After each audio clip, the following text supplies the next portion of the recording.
মধ্যেও আল্লাহ রসুল সাল্লাল্লাহু আলাইহি সাল্লাম এই বিশৃঙ্খলা দমন করার জন্য এবং আল্লাহর কালেমাটাকে বুলন্দ করার জন্য যেই ব্যক্তিরা জিহাদ করে, যেই ব্যক্তিরা সংগ্রাম করে, চেষ্টা করে, সেই ব্যক্তিদেরকে আল্লাহ রসুল সাল্লাল্লাহু আলাইহি ওয়াসাল্লাম তাদের মর্যাদা সম্পর্কে তিনি এই হাদিসের মধ্যে বলেছেন। আবি মুসা রাদিয়াল্লাহু তাআলা আনহু তিনি বলতেছেন যে ক্বালা জাআ রাজুলুন ইলান নাবিয়্যি সাল্লাল্লাহু আলাইহি ওয়াসাল্লাম, একবার একজন ব্যক্তি রাসূল সাল্লাল্লাহু আলাইহি সাল্লামের নিকট আসলেন। ফাকালা ইয়া রাসূলুল্লাহ, অতঃপর তিনি বললেন, হে আল্লাহর রাসূল, মাল কিতালু ফি সাবিলিল্লাহি, কোন জিহাদটা, কোন যুদ্ধটা শুধুমাত্র আল্লাহর রাস্তায় হবে? তিনি তারপরে ব্যাখ্যা করে বললেন, ফাইন্না আহাদানা ইয়াকাতিলু গদাবানা, আমাদের মধ্যে অনেক ব্যক্তি এমন আছে যারা নিজেদের রাগ মেটানোর জন্য, নিজেদের রাগ ক্রোধ এগুলো দমন করার জন্য, মিটানোর জন্য যুদ্ধ করে। আবার এমন কিছু আছে ইয়াকাতিলু হামিয়াতান, এমন কিছু মানুষ আছে তারা প্রতিশোধ গ্রহণ করার জন্য যুদ্ধ করে। অতঃপর ফারাফা ইলাইহি রাসাহু, আল্লাহর রাসূল তখন বসা অবস্থায় ছিলেন, আর যেই ব্যক্তি প্রশ্ন করতেছিলেন ওই ব্যক্তি দাঁড়িয়ে দাঁড়িয়ে প্রশ্ন করতেছিলেন। এই জন্য এই প্রশ্নগুলো করার পরে এবং এই ব্যাখ্যাগুলো পেশ করার পরে আল্লাহর রাসূল তার দিকে তাকালেন, মাথা উঁচু করে তার দিকে তাকালেন। অতঃপর তিনি বললেন, ক্বালা ওয়া মা রাফা ইলাইহি, রাবি বলতেছেন রাসাহু ইল্লা আন্নাহু কাইমান, তিনি মাথা উত্তোলন করলেন এই জন্য যে তিনি মুহাম্মদ সাল্লাল্লাহু আলাইহি সাল্লাম বসা ছিলেন আর যে ব্যক্তি প্রশ্ন করছেন সে দাঁড়িয়ে ছিলেন।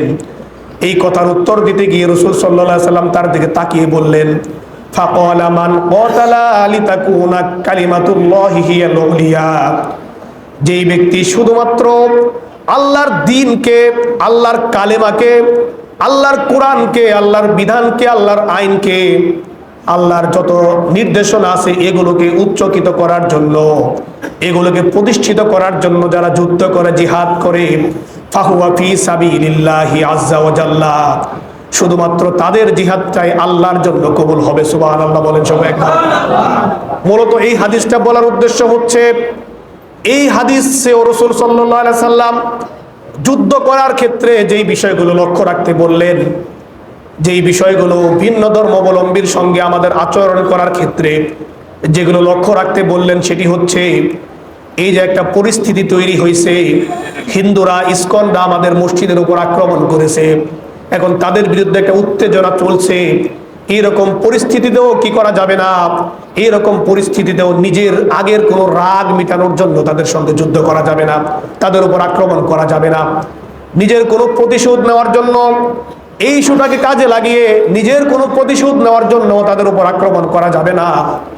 আল্লাহ রসুলের এই উত্তম শিক্ষাগুলো আমরা যদি সারা দুনিয়ার মধ্যে প্রতিষ্ঠিত করতে পারতাম, তাহলে আমাদের এই দেশটা কত শান্তি, সারা পৃথিবীতে কত শান্তি প্রতিষ্ঠিত হইতো। শান্তি প্রতিষ্ঠিত হইতো না?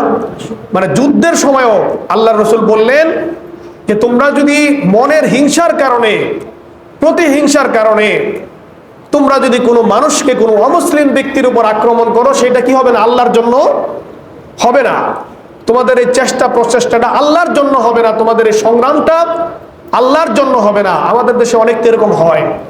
আমাদের দেশে দেখা গেছে আগের একটা শত্রুতা, সেই শত্রুতাটা এখন নতুন করে সুযোগ আসার কারণে সেই শত্রুতাটাকে সামনে নিয়ে এসে এখন সুযোগ পেয়ে তার বিরুদ্ধে নানান ধরনের স্লোগান, নানান ধরনের মিছিল, মিটিং তার বিরুদ্ধে করা হচ্ছে, তাই না? এই জন্য এই পরিস্থিতিতেও যাতে আমাদের পূর্বের কোনো প্রতিশোধ অথবা রাগের কারণে যদি আমরা কারো উপর চড়াও হই, সেটা আল্লাহর জন্য হবে না, এটা খেয়াল রাখতে হবে। এজন্য আমরা সচেতন থাকবো, সতর্ক থাকবো, কোনো অবস্থাতেই যাতে আমাদের দেশের কোনো মসজিদ, মাদ্রাসা এগুলো যাতে আক্রান্ত না হয় সেটা আমরা খেয়াল রাখবো। এবং আমাদের দেশের স্বাধীনতা, সার্বভৌমত্বের উপর যাতে কোনো শক্তি, অশুভ শক্তি যাতে আমাদের স্বাধীনতা, সার্বভৌমত্বের উপর হুমকি না হতে পারে, সেজন্য আমরা সবাই সজাগ থাকবো। কোরআনের নির্দেশনার আলোকে এই ফিতনা, অরাজকতা দূরীভূত করার জন্য আমরা সুশৃঙ্খলভাবে আমরা চেষ্টা করব। বিশৃঙ্খলাভাবে আমরা আবার এটাকে দমন করার চেষ্টা করব না। সুশৃঙ্খলভাবে করার অর্থ হচ্ছে, প্রথমত আমরা সরকারকে, আমাদের আইন শৃঙ্খলা বাহিনীকে আমরা সহযোগিতা করব। দ্বিতীয়ত প্রয়োজন হলে আমরা সুশৃঙ্খলভাবে এইটার প্রতিবাদে বা আমাদের দাবি আদায় করার জন্য আমরা আমাদের দেশের যে আন্দোলনের পদ্ধতি আছে এই পদ্ধতিতে আমরা আন্দোলন করব। গতকালকেও আমাদের এই মানিকগঞ্জের তৌহিদি জনতারা একটি ব্যানারে গতকালকেও এই ইসকন